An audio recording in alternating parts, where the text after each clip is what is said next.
Hello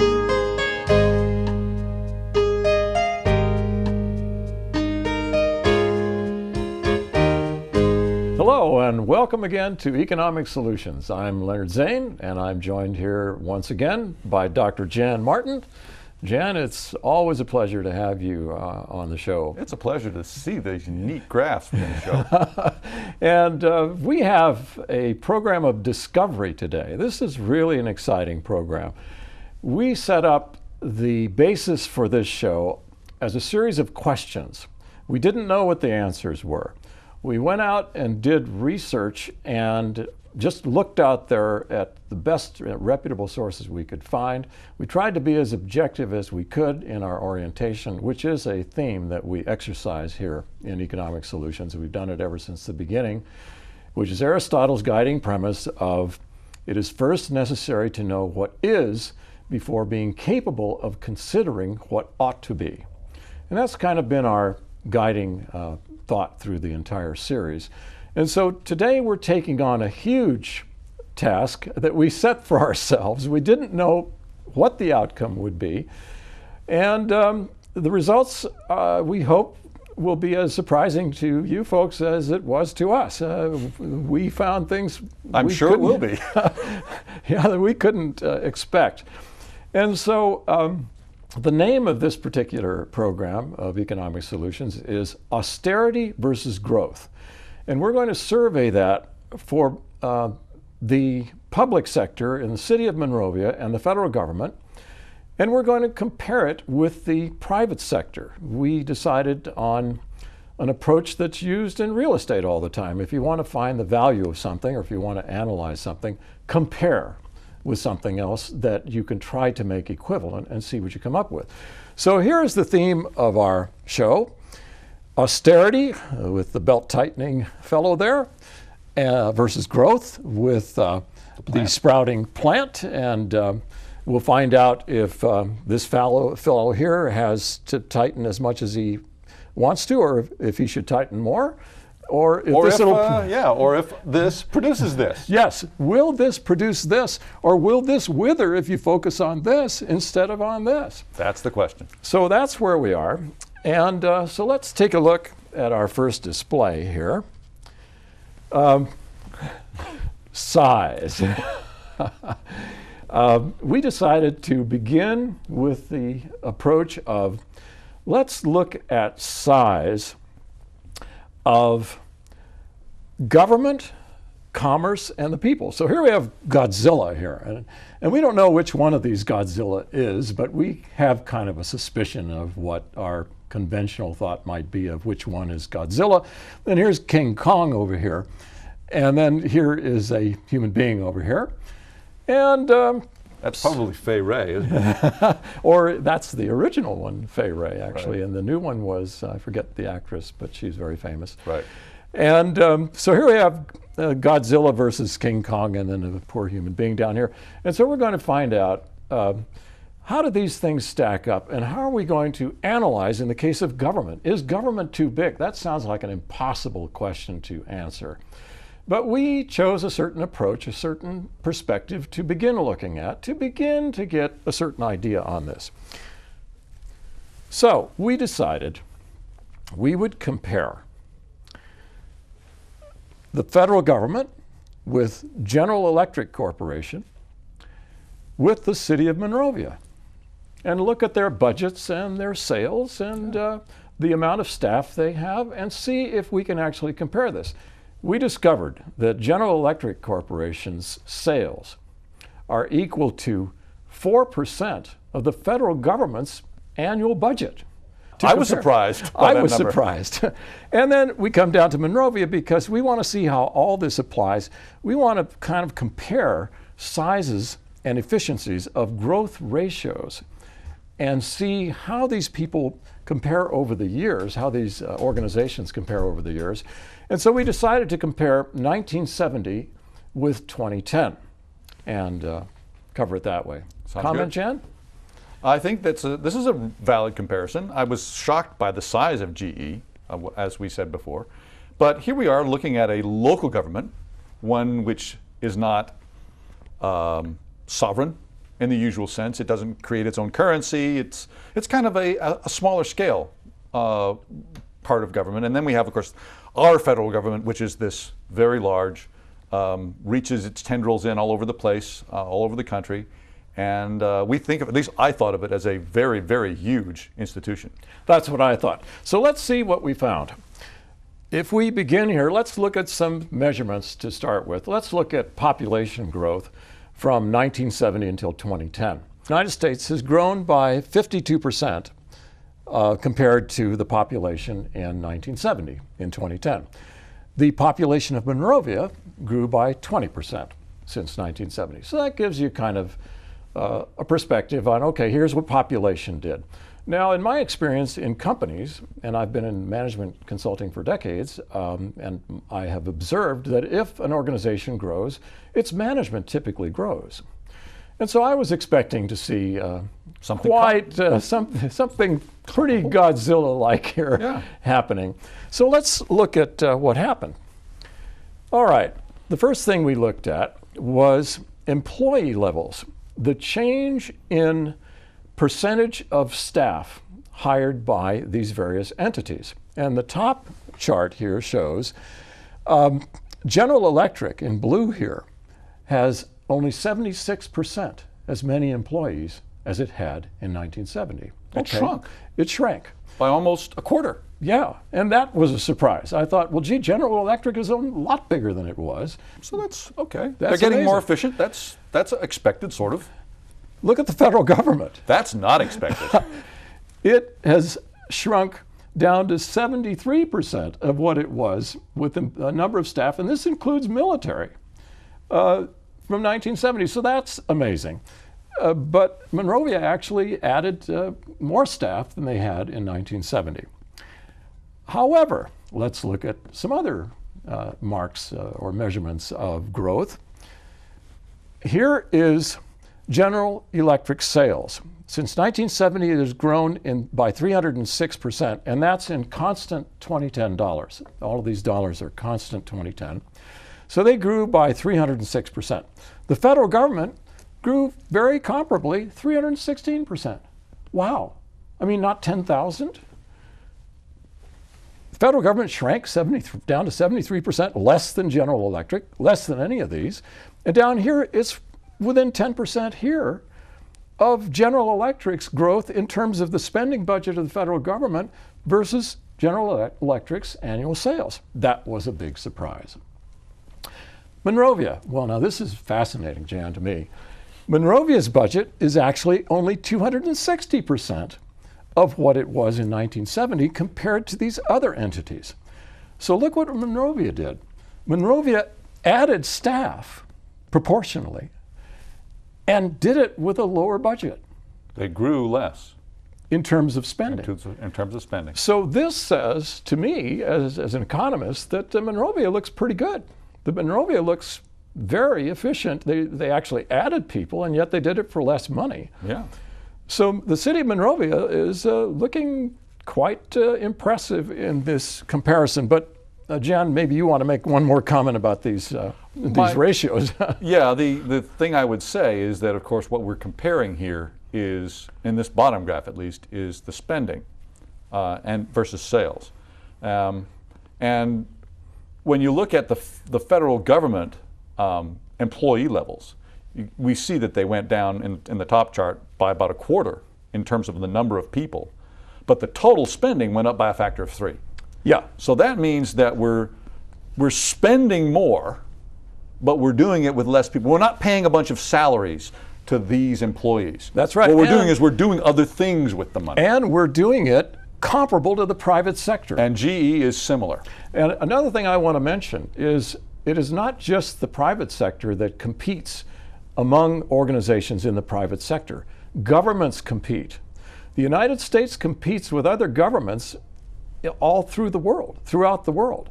And so it's important to see how's the United States federal government doing and how's Monrovia city government doing compared with a comparable size of a private sector. And they're doing amazingly well. I guess I would say that these two graphs basically also show that the government is, although it's spending more and doing more, It's doing it with fewer people. And so is GE. And so is GE. And it's almost, they're practically in lockstep. Very similar. And that was, to me, a huge surprise. That is surprising. Okay, now let's look at national or deficit spending. Debts. Yeah, debts.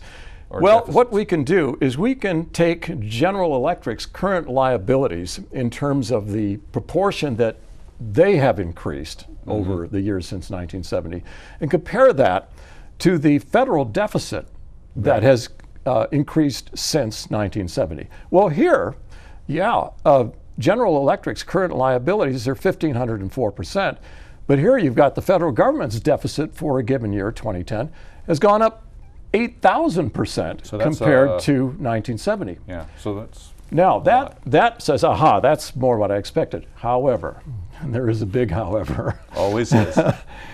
this is one particular snapshot year, 2010. 2010. An interesting year, given what happened in 2009 and 8. Yes. So, and we know how that led to deficits. But if we take a snapshot of a slightly different year, if we look at 2007, and let's compare the General Electric again to the federal government. We can't compare Monrovia because Monrovia, by ordinance, does not allow deficit spending and borrowing. So here's General Electric in 2007. Again, we're in constant 2010 dollars. And they've gone up here. This is actual dollars, by the way. And Right, this is not a this percentage increase, this one. Yeah. Let's see, this is in millions. So this is 260,000 million. So this is 260 billion. And look at, here's the federal government, by the way, this is GE in 2007. Just for interest, here's the federal government's budget deficit.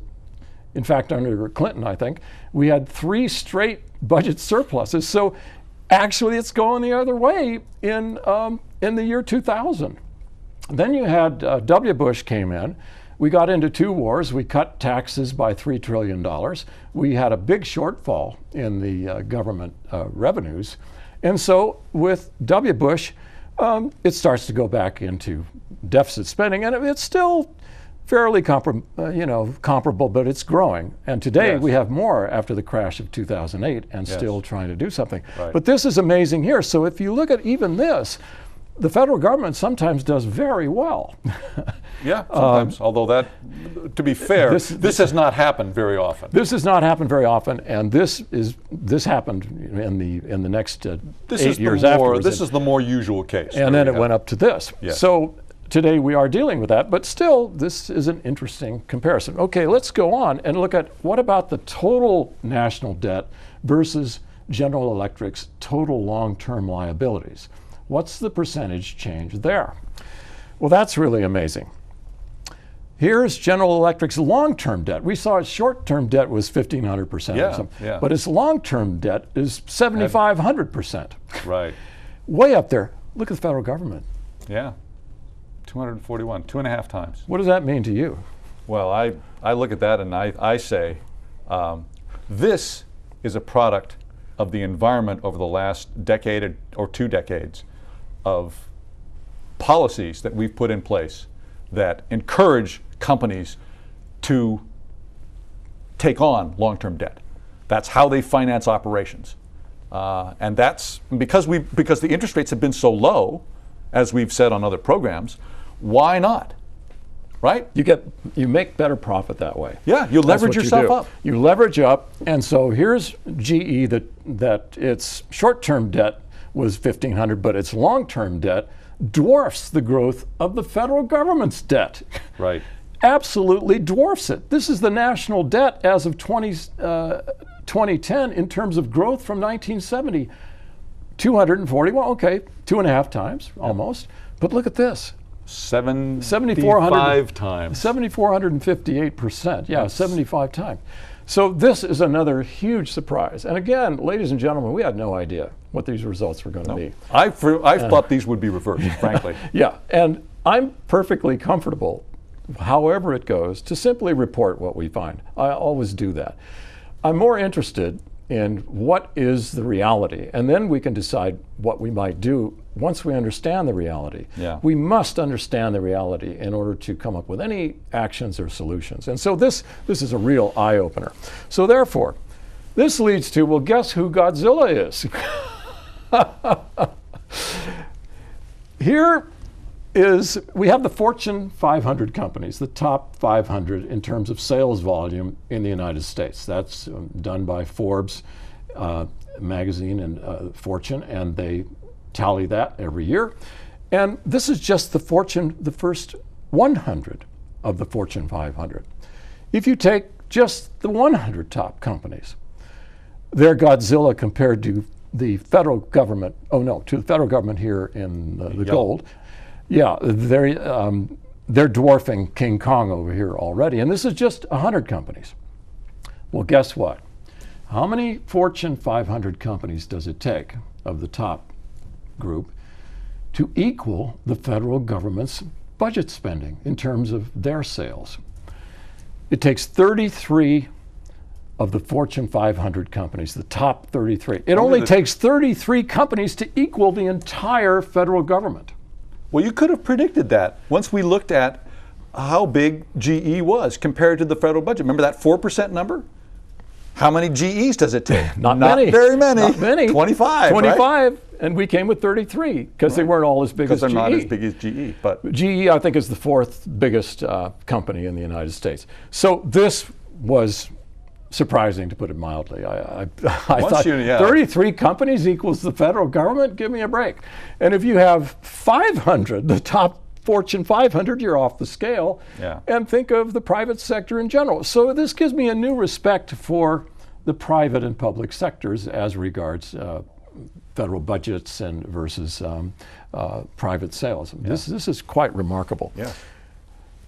Okay, for those people who are videoing this, you can, or if you want to freeze frame our internet telecast, you can study this display, because this shows you who all the references are in addition to You can look at all this yourself and plot it up yourself. Yeah, absolutely. And I encourage you to do that. You might find something. I encourage you to do that, because you may find interesting things. Like we did. Like we did. You know, this is open to anybody. The internet is like this huge wealth of resources that is available to anyone who simply wants to look for reputable sources, but ask the right questions. Our question began with, is government too big? That's what it began with. We're going to get to austerity versus growth. Okay, let's start with the United Kingdom, yes, which is an example of austerity versus growth. Now, the United Kingdom is, again, a laboratory case. They had a change in government. The David Cameron government came in, and they changed policies very abruptly. Not 180, I would say 90 degree change in policy. And they came in 2010. Can I make one statement before I want to emphasize that the reason this is an important test case is that the UK is like us. The UK has their own currency. That's a critical thing in trying to see, okay, what is the effect of austerity on a government? Because as long as the government can actually borrow in its own money, which is what we can do, the UK can do, and any number of countries in the world can do, but not the EU countries. That's right, because they're not integrated in terms of their internal government. So Spain, France, they can't do that because they have the euro. There's a critical difference between the UK and the other Eurozone countries. That's an excellent point, Jan, because one thing in economics, which is always the big bugaboo, is holding other things equal. Yes. Is this really an equivalent example? Because how do you hold innumerable variables constant or equal in order to study one variable? Right. Now, we're getting better at this. Many years ago, when I was an econ student, we had all these theses and tomes that began with Adam Smith and David Ricardo and Alfred Marshall and John Stuart Mill, and they included Karl Marx and A to Z, and W.H. Hutt and Milton Friedman and Henry Hazlitt and F.A. Hayek and even Paul Krugman today, but not in those days, he wasn't around. But anyway, all those tomes had ideas, is basically what they had. They really didn't have what we have today. They had ideas. There were two exceptions. One was David Ricardo, who developed a mathematical representation of what's called the law of comparative cost advantage, which shows why it's advantageous to every country to trade with one another. Even if you're better at producing everything that every other country is, it's still to your advantage. The second was Vasily Leontiev, who won the Nobel Prize in Economics for output analysis, which was another mathematically derived situation. Well, in my day, those were it. The rest of these things were just ideas. They were just hypothetical thoughts. But today we have something brand new. We have data. And that's what we've got. Yeah, lots of data. We've got the internet, and we can go and look. And in a matter of hours, days at the most, we can find very valuable bits of information. And that's what's different now. And the United Nations gets access to all these countries, and they pull data that we couldn't pull before. And so that's a tremendous advantage. And all these UN organizations have scads of data that they publish, and they do it quite professionally. So that's an advantage. So here we are looking at UK. Right, which is like us in the sense that they have their own currency. Right. Which is the point I wanted to make. It's a very comparable example that you're saying, Jen, and that's absolutely true. So 2010, on taking office, the new Chancellor of the Exchequer was, and is, George Osborne, to my knowledge. Mm-hmm. And he targeted a deficit reduction austerity plan for the United Kingdom so that by 2016, the public debt would begin to fall as a fraction of their gross domestic product, the GDP. And to do this, they started with 6.2 billion pounds of cuts in the autumn of 2010. So they meant what they said, and they got in and they said, let's go for it. We're trying it. And I'm glad to see this experiment. I think these are very valuable things for all of us to observe. A leak came out from the Chancellery of the Exchequer that they had not intended, but one of the British journalistic sources got the information, and then they later admitted it, the Chancellor admitted it, that they confidentially expected the budget cuts would cause 1.3 million lost jobs. And that's sound economics. When you cut your government spending like that, it does lead to lost jobs. And that's what you'd expect. Well known, and they expected that, and they were willing to, they were bracing themselves for that. And so, but they leaked out that that's what was going to happen. Well, by 2011, the UK found that the 6.2 billion pounds wasn't enough, and so they needed 15 billion pounds more cuts per year. Almost 3 times as much as their initial cut. Per year through the next, I don't know how many years, but consistently to keep the deficit reduction on track. So at that point, Bloomberg, which is well known throughout the year, 25 of 33 Bloomberg surveyed economists forecast a GDP drop in the fourth quarter of 2011. And, 2012 starts. At the beginning of 2012, the UK starts with the biggest trade deficit that they've had since 1955. 40% of private employers surveyed said they had no plans to create jobs over the next 12 months.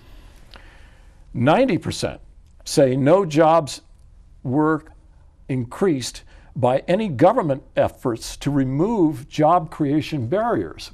So in other words, deregulation. Yeah. 90% of all the industrialists who were surveyed said no effect on our creating any more jobs, no matter how many barriers you remove as a government. That was not the impediment. Correct.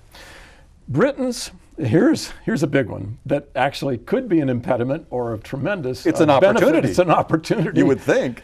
Britain has what's called the corporate cash mountain. So do we. And so do we, but we surveyed for Britain. Right. And for Britain, they have, the private sector has 750 billion pounds of cash. that they're not doing anything with that equals about half the UK's GDP because there's no demand for their goods and services. So they're not spending, they're not investing. Well, it's not, as you point out here, there is no credit shortage. No. There is no regulation problem. Interest rates are practically Interest zero. rates are nearly zero, and yet 40% of the private employers have no plans. That was over the create jobs over 12 months. Over 12 and months. these guys, 90% say nothing the government can do to remove barriers is going to change. Barriers are not the problem, Right. again.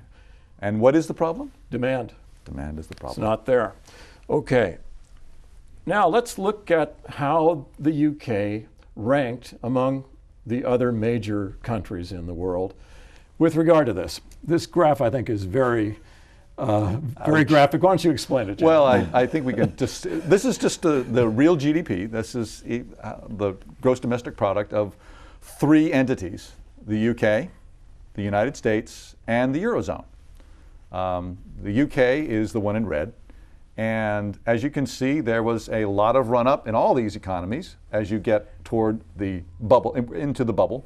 You mean the housing bubble? The housing bubble, yes, that's right. And the United States and the Eurozone, you see a lot, but in the UK as well, there was quite a bit of a housing bubble. So In that fact, means- they're actually doing better, aren't they? Up well, there at the top, they at the peak. but I don't know whether you call it better. Higher. if it's They're going higher. if it's a bubble, though, that's not good. The bubble was higher. Okay. So they had a more frothy bubble in a Okay, sense. So, all right. and so we're still talking about trying to get, Okay. trying to do. They've got too much housing. They got too much money sloshing around, and then all of a sudden, of course, everything falls apart in late 08.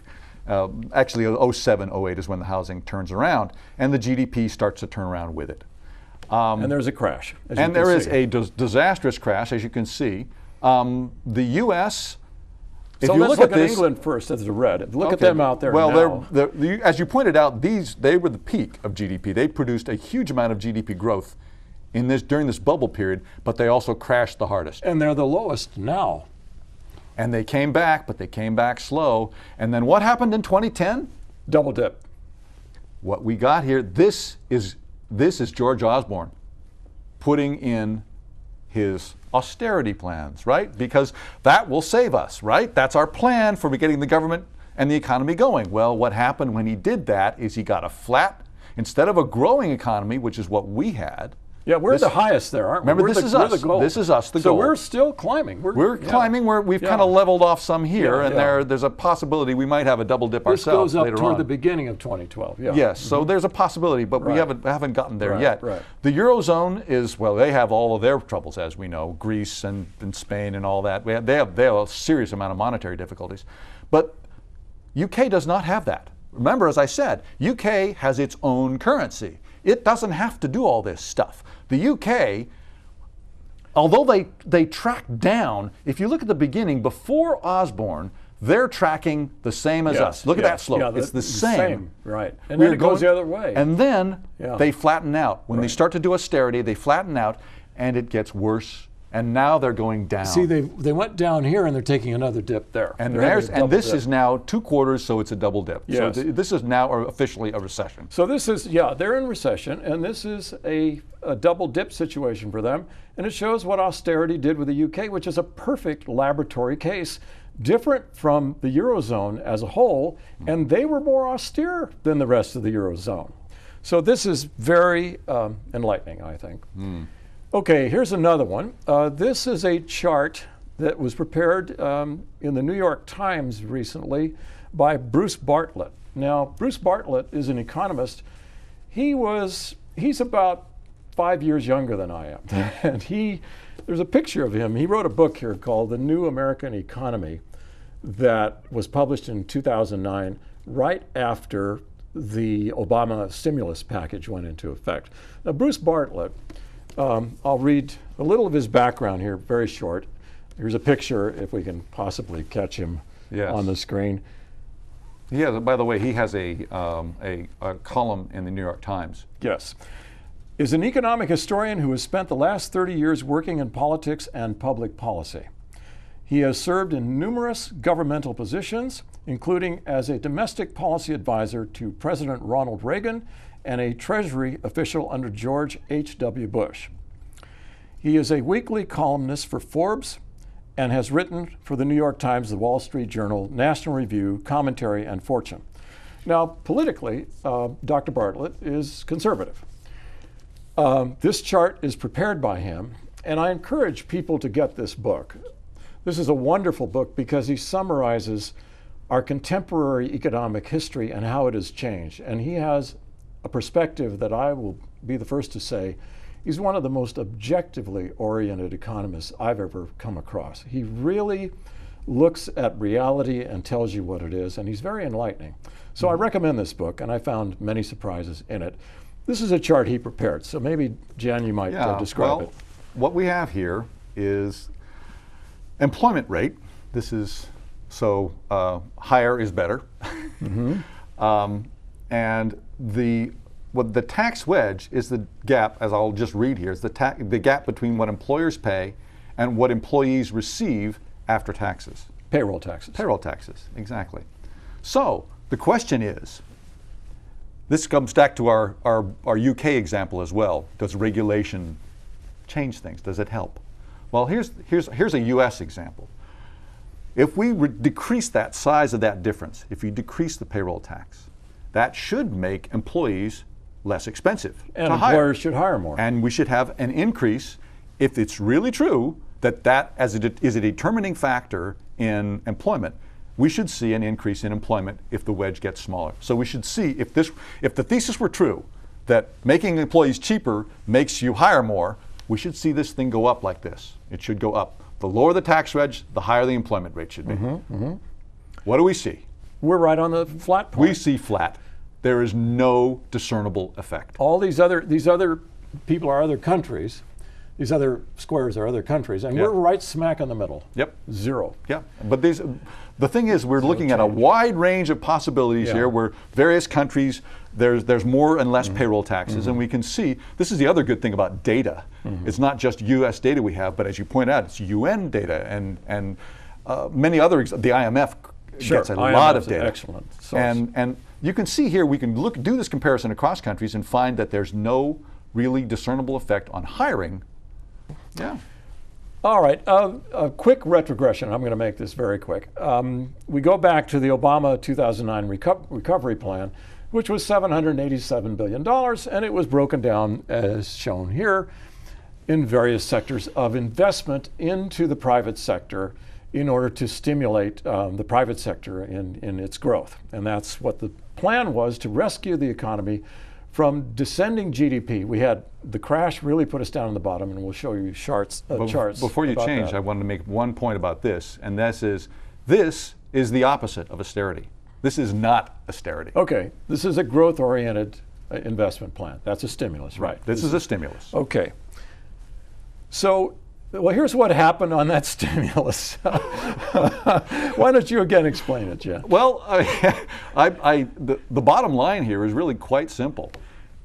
If the government puts money into the economy, it grows.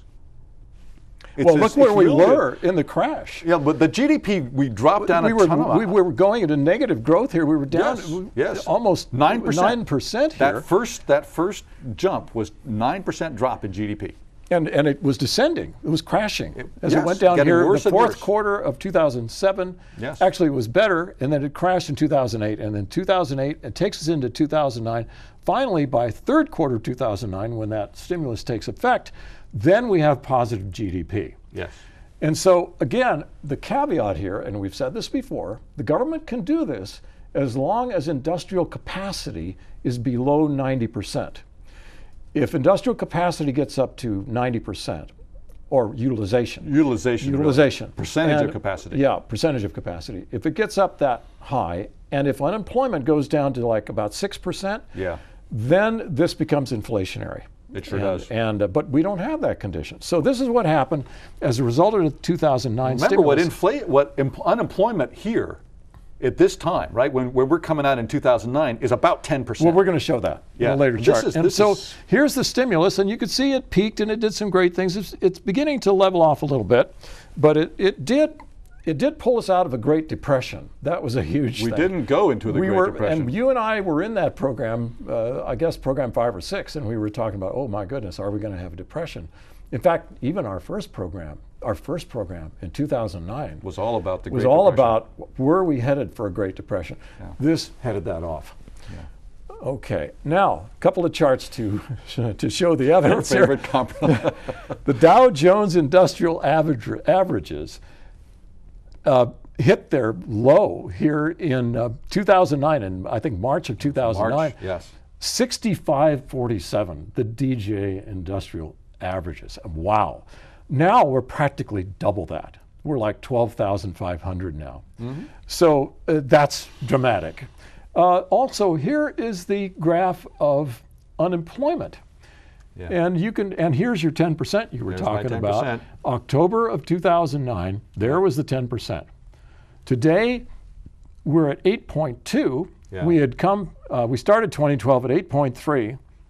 Then we stayed that way, and then went down to 8.2, down to 8.1, and are now climbing again a little bit. Well, if you flip back to that previous slide, you can see that growth is doing well, so unemployment is starting to go down, right? Remember, unemployment's a little bit of a lagging thing, but now you see we're coming up, but maybe we're stalling.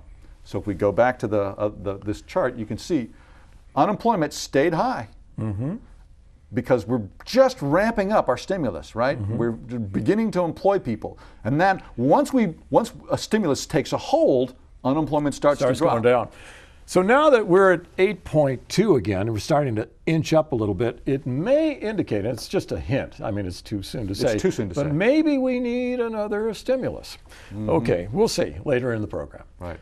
Oh, here's a good one. Now, this is one of my favorites. Yes. Where could you cut and not really affect the economy very much? Well, my favorite's the military, and I am a military veteran. Yeah, I'm you can proudly say that. served. I'm happy to have done that. This is in 2010. Our defense budget was $711 billion. It was equal to 50% of everybody, of the whole thing, really. So here we are, we're 5 times greater than China, for example. And here's France, UK, here's Russia. I mean, they're 72 billion, we're 10 times Russia, We're 5 times China. This, to me, is a really likely candidate. Remember, the United States, since 1950, has been at war on the average of every 1.6 years. What does that do to your economy? Yeah, you can have new technologies and you can maybe stimulate through the defense industry. But what does that do? The drain, not to mention what it does to our military forces who have to be in combat. We've been at war on the average of every 1.6 years since 1950. That bears looking at from an economic point of view. Okay, here's another economic point of view. Right. Something we don't count in that $711 billion budget. Our military budget is 36% of the federal budget. Yep. But that's only the current military budget. It does not include all the veterans we've had to support and care for and give medical care for from all those wars, from 1950 up through the present. That's another 18% of past military that is there that we always have to care for. So this military is really 54% of the federal budget. Yeah. But we can't cut this. No. This has to be there. The 18 has to we be have to there. do something. We really only have this wedge That can be cut. That we can do something. And this is the $711 billion, by the way. That's right. So if we can somehow not be world police from an economic point of view, forget about politics, we'll let the politicians argue that, but we can save a lot of money if we're not in war so often. Okay, war savings. Well, if we were out of Iraq, which we are, I guess, and Afghanistan, that saves $163 billion a year. That's real bucks money. that could be applied into private sector. Or the domestic economy. Military alternatives, here's an important comparison. You can have world military superiority, which means you are the world's strongest country. You can have what the United States and the UK and Rome have set their sights for, world military supremacy, which means you're stronger than all other nations combined. If you do that, historically, Rome, Persia, England, the United States by default, I guess, that's called empire. Superiority isn't good enough. You want to be supreme. You want to be more powerful than all the rest of them combined, which the United States is right now. How to economize? Well, how militarily strong should every nation be? And we would submit from an economic standpoint, enough to keep us safe, enough to keep us from being attacked. Does that require military supremacy? Maybe. Maybe, but maybe Probably not. Unless you want to be an empire. Maybe superiority you might be more comfortable You with. probably don't even need superiority if you just want to be kept from being attacked. If you have allies, you're Exactly. in great shape. Exactly. And then finally, the national debt, if the USA military costs equal twice the second place nation. We're If we still maintain superiority. Yeah, and we're twice as much as Factor China, two. twice as much. And that would give us another $300 billion of savings. So there's $463 billion, $500 billion that we could divert back into domestic economy and growth. Okay, so if we move on. Here's your favorite chart. This is one of my favorite charts. Yes, this just to remind you about what stimulus can do. And sort of this is a segue from the military also, because that was actually the source of this. We are looking at the industrial production over many decades, beginning in 1922, near the beginning of this century, up till 1952 here. And you can see the Great Depression in industrial production really took place right here, between 1930 and 1932 or 3. The worst part of it. This is the worst part of it. The drop down was here. And that was pretty big. I mean, we're going from 6 down to about a little over 4. And you've got 25% unemployment. Yes, and you have 25% unemployment, which is horrific. A social cost.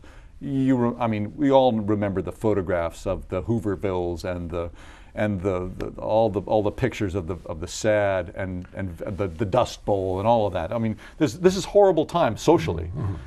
And so we try to get ourselves out of this by spending.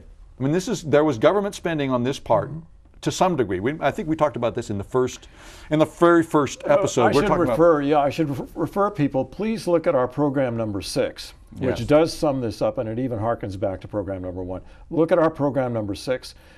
We also recommend you to look at our program number 3 on how to pay for government, some novel ways of paying for government. That's a little out of this context, but I want to recommend that now. Right, but I just wanted to show here that there was a certain amount of stimulus here, but it's not huge. It's a few percent of GDP. It's not that large. Then all of a sudden, well, we make a little mistake here, but the takeaway from this graph really is, the question is, does stimulus work? Yeah. That's the mother of all stimulus. Yeah, this is the mother of all stimulus packages, right? This is World War II, okay? And nothing hit us. See, no bombs hit the United States. Right. And I want to take this opportunity, too, to say that when this happened, we were preparing for war, we were in war, and even after the war, we dipped for a little bit, but then we came right up. Look at this level compared to this. Yes. This is because, and I want to clarify something. I want to define the classic definition of supply-side economics. We talk about demand-side economics here a lot with Keynes and government spending and so on. Yes. But supply-side economics, classically speaking, take it away from the political arguments of, tax cuts and all that. Classically, supply-side economics means how you allocate resources, whether you be private sector or public sector. How do you allocate resources for growth? And what happened in World War II was rationing, where you were given coupons and you couldn't buy consumer goods, so that the economic resources could be reallocated into producer goods and services. We over tripled the index of industrial production. Well, if you in go a couple from of years. 6, we're talking 6 to 25. Yeah. Here, that's a factor of 4. Right. I know it was over 3, and I didn't actually measure on this graph. But if you can do that, you don't necessarily have to have a war No. to reallocate resources. But what happened was, if you were Chrysler and you were making 100 Dodges a week of their Dodge car, you could make 300 tanks a week or 400 tanks a week when you came out of this. There was an enormous increase in productive capacity. And from the demand side, Jan, as you like to point out, the government was your customer. Yep. So you had the supply side reallocation into this enormous productive capacity 4 times Yes. versus the demand that was there. The government wanted these things, and those facilities stayed there. They weren't bombed out as Right. Europe was Right. in the war. So we came out of that. So that's Yeah. tremendously important on what a stimulus can do to get you out of trouble. And we're Stimulus talking, of this scale is tremendously effective. and that actually lowers your national debt. We'll get to that. But Yeah. how do you compare where we are now in terms of percentage spending versus what this was? It's of nothing percentage? like it. And one other thing I want to make, one other point I want to make about this chart and this huge run-up in industrial production. We hear a lot of questions about structural unemployment, that somehow we are in this large unemployment, we are largely unemployed because people are trained wrong. You know, there's some, they're not ready for the right jobs. Well, when you lose most of your workforce is fighting overseas, that's a structural unemployment problem, right? Guess what? No problem at all. If you've got enough demand, people get trained and they produce. And we had women who were suddenly That's doing the all whole this point. production. The women got trained, they got trained to weld, they got trained to build instruments, they got trained to do any of those things, and all of a sudden, and because it was demand, it was all driven by this humongous demand by the war, and then off we go. So we're talking about chicken feed compared with this time. Yes. If people are somewhat dispirited, you know, like, gee, can we really do things? This is nothing. Yeah. Look what we can do. This is what we can do. Okay, here's another quick one. Let's cover this. Yeah, this is another. This is a quick experiment. We've done an experiment. We talked about the UK being a test case. This puts all of them together and says, okay, if we do austerity, which is change in government spending, that's this thing on the bottom. This is a percentage. What happens to GDP, which is the vertical line, right? This is no growth, 0, and this is no spending change. The whole point of this graph is quite simple. You see, this effectively produces a line. You can see that there's this sort of line running here like that. What this says is that we've run the experiment. We know that austerity, large negative numbers, produces negative GDP. So you get Ireland, Greece, and Estonia, Yep. who have actually pursued austerity after the crash, and they're not growing. They're not. And then you get other guys that are also A somewhat few austere. cases over here. Germany's sitting at 0. Malta and Slovakia have actually done the opposite of austerity, and look what happens. Their GDP goes up. Okay, that's that lesson. Very straightforward. Okay, now let's look at a proposal that we have here on a second stimulus package. You know, we're starting to lose a little steam. I mean, we're still above 0 on the GDP growth. That's good. And the stimulus package of $787 billion worked. But it seems to have spent its course. And remember, Barack Obama asked for $2 to $3 trillion. He only got a third of what he asked for. That's what the original economic Right. requirement was. We on this show said $2 trillion in February 2009. That's what Christy Romer we said $2 trillion. And we said on this show, we've been following the Moody's model, headed up by Mark Zandi, which has been very accurate and in terms of prediction versus outcome. Right. And so now we have a second one we propose here. This is our Economic Solutions Program 7 Jobs Increase to Return on Investment chart, which we say, okay, if you do these things with federal investment, which would equal $457 billion. Now recall that the savings from military was $163 billion Plus plus $300 billion if we That's wanted about to. right. You wouldn't even have to have deficit spending if you didn't want to. But if let's say it was all deficit. Let's say it was all deficit. Okay, it's almost $500 billion. But guess what? You get back in growth $626 billion according to the Moody's model, which has proven quite successful. We showed that in program Under number, these conditions, number yes. 6. We showed that. And so therefore, this means in terms of jobs, you can go from 8.2% unemployment where we are now to 7.6% if we do this package. And there's a paradox. We pointed this out in program number 6. The stimulus raises the GDP. Yes, of course it does. We And just if showed you that. do that, the government gets higher tax revenues. Yes. And if you do that, you actually have an average of 4-year payback on this stimulus package, and education takes longer, 10 years. But right. you reduce the deficit Yeah. because of your higher tax revenues. Even if you use deficit spending for this entire $500 billion, That's right. you end up actually reducing the deficit over 4 years by $26 billion from what you did to do this. Yep.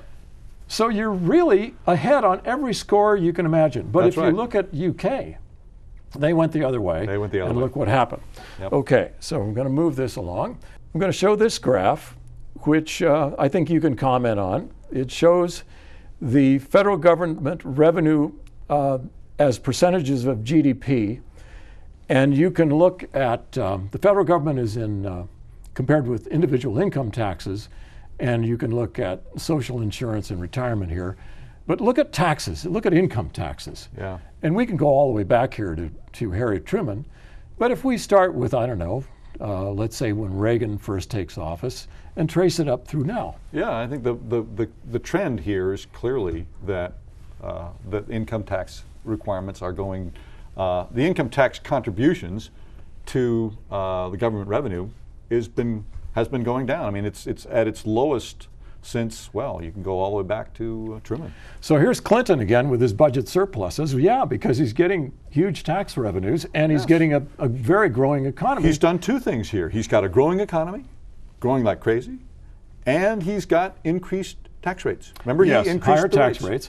And the Congressional Budget Office, which is nonpartisan, projected the national debt, which was at $5.7 trillion in the year 2000, would be paid off in 10 years by 2010. But we got into 2 wars, we cut taxes by $3 trillion, and here's the tax cuts here. And then he started to grow up a little bit. This was W. Bush. But then here's Obama cutting taxes like crazy. But we're saying you don't have to do that, you can stimulate. Yeah. Okay, finally wrapping up with the Obama stimulus, which was $787 billion. What did that mean to Monrovia? Well, here's the chart that shows currently what it did. It's $13 million in contracts, $27 million in grants, a total of about $40 million of government investment and stimulus, and about 140 local jobs created. That means roads, bridges, all that kind of stuff got better in our local area. And you can go to this website. This is a great website. Yeah, and just keep track of everything. Yeah. So I think we've covered a whole lot of things. In summary, I would say, is government too big? Well, folks, look at our charts, watch the program again, see what you think. Right. Is austerity the name of the game for getting out of our economic doldrums? I mean, we are in positive GDP, but is that the answer? Look at what we've shown you. Is stimulus, does that have any drawbacks to it? Well, yeah, it does. It does. If you get up to 90% capacity, then it's going to be inflationary. Yes. Sure, If it you will go have back, its if you problems. go back to that chart that you showed, where you lay out the benefits of stimulus and show that it actually doesn't cost you, you actually reduce the deficit. That occurs only in the conditions that we're now in. Correct. Okay, so Jan, I've kind of said my piece here. That's pretty much what I wanted to say. I wanted to make sure that was out there. That chart doesn't work all the time. It only works where we are right now with really low interest rates, low and high unemployment. And really, the time to pay down the national debt, and there is a time, yes. is when you're Bill Clinton. If you've run 3 straight budget surpluses, that's what you do. And actually, you can do that if you tie your stimulus packages to value-added taxation, which is a different program than what we do today. But if you tie it that way, you can actually track where your stimulus money goes, and you can actually tax the gains from that and get that money back, that 37%, Right. so that you can then actually earmark it toward paying down the budget deficit that you use to finance it. So yeah, there's a time to lower the deficit. If you're Bill Clinton, do it. Right now, this is very much like the 1930s. This is not the time you want to do it. Right. In fact, you have every aspect of growing and really getting places if you do what we have shown. I think so. I think what you say here is absolutely correct. I think you look at what interest rates are doing and you look at what unemployment is doing. And those are the two numbers that will tell you when it's time to switch and go the other way. Okay, thank you very much, Jan. It's been great to have you here. Pleasure. And thank you again, everybody, for watching. And we encourage you to watch those two shows, Economic Solutions #3, which is called Novel Ways to Pay for Government. It's a really, I think, creative show on new ways to tax, and they're much less painful than what we have today. Right. And also our program #6, which was called Economic Recovery, Short-Term and Long-Term. Thank you very much.